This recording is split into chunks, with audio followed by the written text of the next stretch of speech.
Welcome. My name is David Bryden. I'm the Director of Library Services here at High Point University, and we're going to be talking about market research for a few minutes. If you'll notice on the video, you've been directed to a library guide on market research. And on that guide, what you're going to be able to see is a little welcome page, a getting started, which we're going to talk about for just a couple of minutes. There's another section for secondary research content. We'll talk about that in the next video. Company information is included, industry data, market data, and then there's a worksheet for you guys to play with for a little bit to test and try some of the research concepts that we've been looking at today, So let's get started and let's talk about market research for just a few minutes. I find market research to be just great fun. I love looking at companies. I love looking at why people buy what they buy. I think it's really interesting to delve into why people do what they do. But there's some caveats, there's some pieces of this that you need to keep in mind. So let me show you a different screen. This is IDC. This is a technology marketing firm. It's a company that you could go and work for. Really, really good technology company. But what they do is they do technology research information and they sell that market content. And I want you to see some of that. So I'm going to go in here and do a search. I'm at idc.com. You can play with it later if you would like to. And I'm going to go in and do something that's on people's minds right now, and that's video conferencing.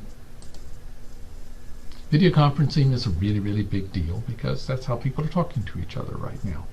So as you can see on this screen that I just pulled up, IDC's got a really, really neat piece. So if I'm working on some video conferencing software, or if I'm working for a company that does video conferencing software, or a piece of that, I might like to see this first report that they have listed here, which is Worldwide Enterprise Video Conferencing Vendor Assessment.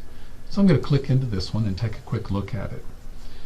This is an IDC market space model to provide an assessment of 12 providers in the conferencing market. So as you see, it talks about what they do and so forth. Table of contents is 32 pages long. There's a list of tables, there's some figures and so forth to go with it. And I can click into any of those and take a look at it. The thing to keep in mind here though is at the top of the page, right? Especially for what we're talking about now. This report's $15,000. So one of the things that you need to think about with market research is one of those things which takes some skill and some knowledge of an industry, knowledge of companies and so forth, to be able to put it together in a package and then that other people can understand and read. Because business people don't have time often, but they need lots of information. So getting it into a distilled version makes it all the more valuable to them.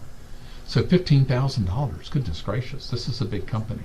So if I had lots of money to spend on my software product, $15,000 probably wouldn't be a huge leap to make if I wanted to be able to see that content. Now, you guys at High Point, I don't have $15,000, but you guys at High Point have access to a bunch of data resources that'll do this kind of thing for you. The school pays for them for you already. And one of the ones we're going to talk about in one of the videos a little bit later on, but one of the ones we're going to talk about is Statista. But on your library marketing page that I sent you, as you can see, this one's actually touched on. So I'm going to click into it real quick. So this is Statista. We'll talk about it more in another video, but I went in and pulled this one and also made a copy on your sheet. And this is manufacturer brands' share of the smartphone production volume in units worldwide from 2015 to 2019. So for instance, if I'm going to make phone case covers, if I'm going to go in and make apps for smartphones, if I'm going to go, right, there's just a ton of different ways you could use this data. I need to know what the market looks like. Who's producing smartphones? What's that group? Now guys, think about this for a minute. How many of you have smartphones? All of you. How many of you have iPhones? A whole bunch of you, I would bet. I've got an iPhone. Lots of my friends have an iPhone. If I sat back and said, gosh, you know, iPhones have a big hunk of the market, don't they? Just from my personal viewpoint. But if I take a look at this chart, I can see that here's Apple, and Apple's the black segment here. And as I scoot across, I can see what a small portion of the market, overall market, they actually have. In fact, in 2019, they only had about 13% of the market, 15 and so forth if you go back a little bit further. But all these other providers and so forth in here which are not making Apple products, they're actually making Android products, have a huge hunk of that market. So what this does is, and one of the things that market data does, other than amaze me over and over again, is it tells you the truth about what the market's like. That's what I want to be able to find out, because I need to get good information to a business person I'm working with, to the company I'm working with, or from my own research, to be able to make good choices with my funds, finances, whatever it might be, as the future comes at me. So welcome to this segment. The next part we're going to be talking about is we're going to be talking about looking up narrative secondary research.